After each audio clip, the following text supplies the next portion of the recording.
കണ്ടോ വരണോ? വീട്ടിലെ ചൊറിയും കുത്തിരിക്കും. ഞാനുള്ള നേരത്തെ എന്തെങ്കിലും പണിയൊക്കെ അതും ചെയ്യില്ല നേരെ മണ്ണച്ച. വല്ലാത്തൊരു കഷ്ടാണേ. സാധാരണ മനുഷ്യന്മാര് ഇഡലിയോ ദോശയോ പുട്ടൊക്കെ കഴിക്കും. അതൊന്നും വേണ്ട, ഈ വറുത്തത് തിന്ന മതിന്ന്. പോടിയാണ്. എന്നാൽ നിന്നെ കെട്ടിയതിന്റെ ശേഷം എന്റെ ജീവിതം തുടങ്ങി. വായിൽ വെച്ച് തിന്നാൻ നല്ലൊരു ഭക്ഷണം വെക്കാറ് അത് വേണ്ട. നാലാളോട് നേരെ മണ്ണ സംസാരിക്കാറിയോ? കൂട്ടുകാർ ഓരോരുത്തർ ക്ലബിലേക്കൊക്കെ ഭാര്യമാരെ കൊണ്ടുവന്ന് അവരൊക്കെ തന്നെ സംസാരിക്കുന്നത് കേൾക്കുമ്പോൾ നമുക്ക് തന്നെ അത്ഭുതം തോന്നും. ഇത് വായ തുറന്ന ഒരക്ഷരം പറയാനും അറിയില്ല, ഒരു മണ്ണുണ്ണി.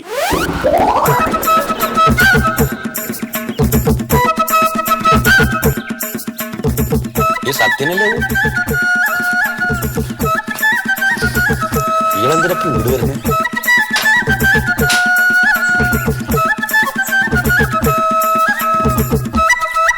എന്തേ? നമസ്കാരം, ഞാൻ സത്യശീലൻ. ഞാൻ ഒന്ന് കാണാൻ വേണ്ടി വന്നതാ.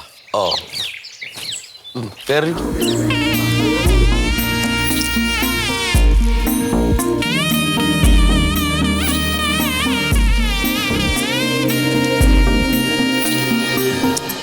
എന്തേ? തലയെറുക്കപ്പെടേണ്ട കോഴിയുടെ ചെകിളത്തുടിപ്പുകൾ അറവുകാരന്റെ കത്തിയുടെ പതുങ്ങിയ മൃത്യുഗന്ധം തിരിച്ചറിയുന്നു.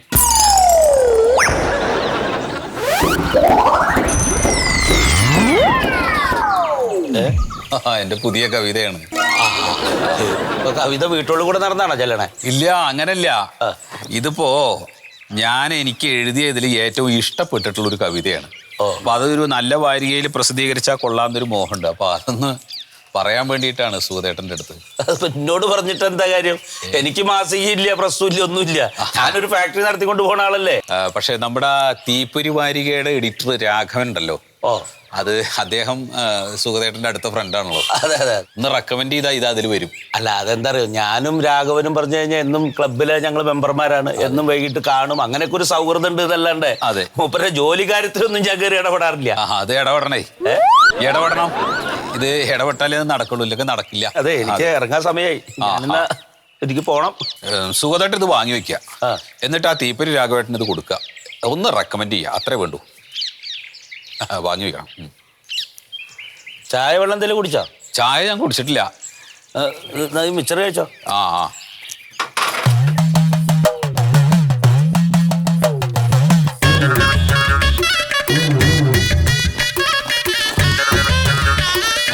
നല്ല മിച്ചറാ. അതെ.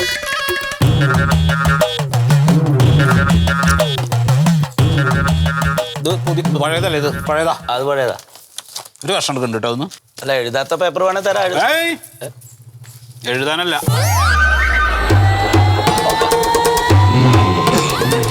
ഞാൻ അറിയണ്ടേ? രാഘവേട്ടനെ കാണില്ലേ? ഞാൻ നാളെ കൊണ്ട് വരാം. അല്ല വരണമൊന്നുമില്ല, ഞാൻ കൊടുത്തോളാം. കൊടുത്തോളാം. ഓ ആയിക്കോട്ടെ, ശരി കേട്ടോ.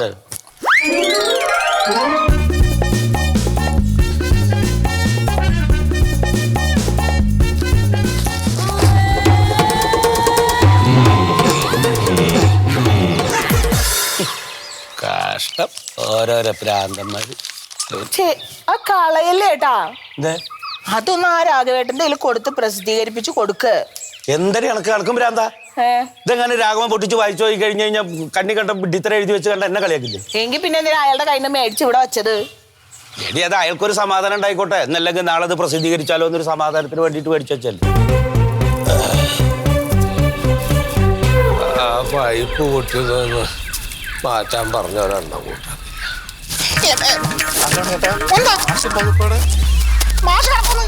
പെൻഷൻ മണിക്കും വീട്ടിൽ വരും, പിന്നെ ഇതുപോലെ ചെടികൾ നട്ട് നടക്കാൻ പണി.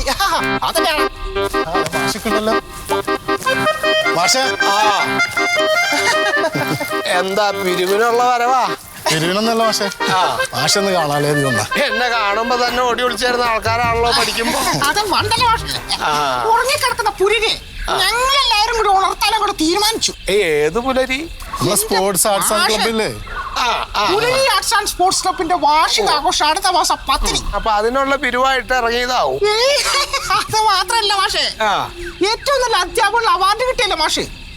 മുഖ്യാതിഥി ഞങ്ങളെ ക്ലബിന്റെ കെട്ടക്കെട്ടൊരു പവറും, പിന്നെ അതിനോടൊപ്പം ഒരു സംഭാവന.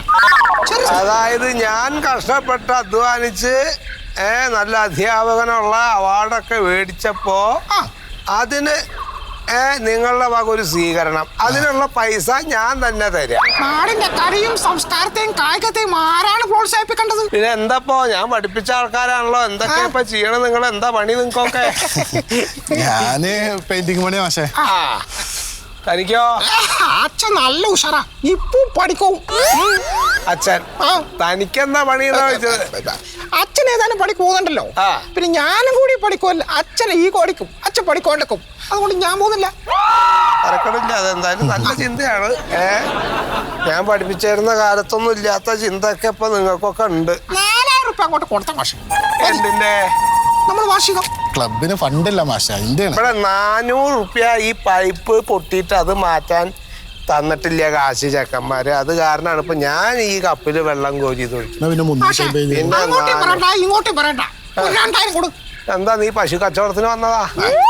അങ്ങോട്ടും ഇങ്ങോട്ടും വേണ്ട പറഞ്ഞിട്ട് അങ്ങോട്ട് പറയാ. വെള്ളം എത്തി കയറിക്കാ കപ്പ അവിടെ കിടക്കും. ഇപ്പൊ ഞങ്ങൾ എന്താക്കണ്ടത്?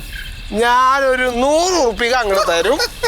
അക്കുമാരന്റെ ബാർബർ ഷോപ്പിൽ ഞാൻ കൊടുത്തേൽപ്പിക്കാം. നിങ്ങൾ എപ്പോഴാച്ചാ സൗകര്യം പോലെ വന്ന് മേടിച്ചോളൂ കേട്ടോ. മതി മാഷെ, പോട്ടെ മതി. ഒരു കാര്യം ചെയ്യും, മുഖ്യാതി മാഷിന് അതിലൊരു മാറ്റം ഉണ്ടാവാൻ പാടില്ല. അതൊക്കെ നോക്കാം, അതപ്പോ ആലോചിക്കാം. ശരി എന്നാല് ഞങ്ങള് അങ്ങനെ ആവട്ടെ, അങ്ങനെ ആവട്ടെ, അങ്ങനെ ആവട്ടെ. 100 രൂപ 100 രൂപ, 1 രൂപ കൊടുക്കാത്ത മനുഷ്യൻ. അച്ഛൻ പണിക്ക് പോണ കാരണം പോവില്ല എന്നാ പറയണം. ഈഗോ അടിക്കുന്നു അച്ഛൻ. എന്താ ചെയ്യാ ഈ ജാതി കുട്ടികളുടെ കാര്യം.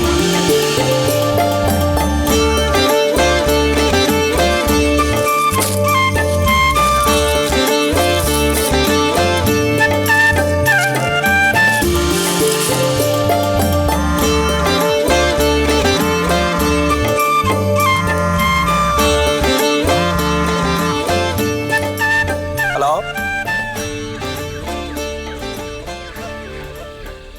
എന്തിന്? അഭിനന്ദനങ്ങളോ? എന്തിന്? നിങ്ങക്ക് ആള് മാറി, ഇത് റോങ് നമ്പറാ. ആ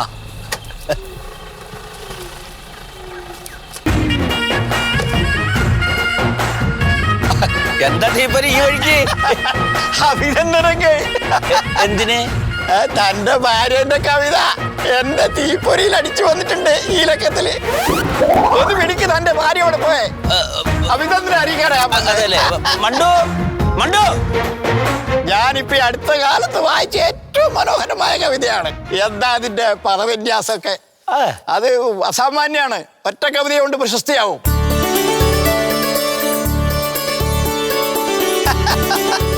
വാ വാ വാ, വേഗം വാ, ഒരു ന്യൂസ് പറയാനുണ്ട്, വാ.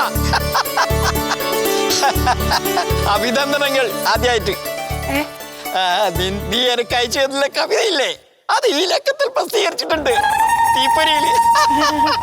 മനോഹരായിരിക്കുന്നു. തന്റെ പത്നി ആയതുകൊണ്ടല്ല, ആ കവിതയുടെ ഗുണം കൊണ്ടാ ഞാൻ പ്രസിദ്ധീകരിച്ചത്. എത്ര അഭിനന്ദനങ്ങൾ എനിക്ക് കിട്ടിയെന്നറിയോ? വായിച്ചു നോക്ക്. മനോഹരായിട്ടുണ്ട്. ഈ കഴിവുകൾ നീ എവിടെയാ ഇതുവരെ സൂക്ഷിച്ചു വെച്ചത്? രാഘവ, എന്നാ അകത്തേക്ക് വാ, ചായ കുടിച്ചിട്ട് പോവാ. ചായ സമയമില്ലായിരിക്കും, ഉടനെ വേറൊരു പ്രോഗ്രാം ഉണ്ട്. നന്നായിട്ടുണ്ട്. ഇനി എഴുതണം, തുടർച്ചയായിട്ട് എഴുതണം. ഞാൻ തന്നെ പ്രസിദ്ധീകരിക്കുമല്ലോ. എന്താ പിന്നെ ഞാനിങ്ങോട്ട് ഇറങ്ങട്ടാ.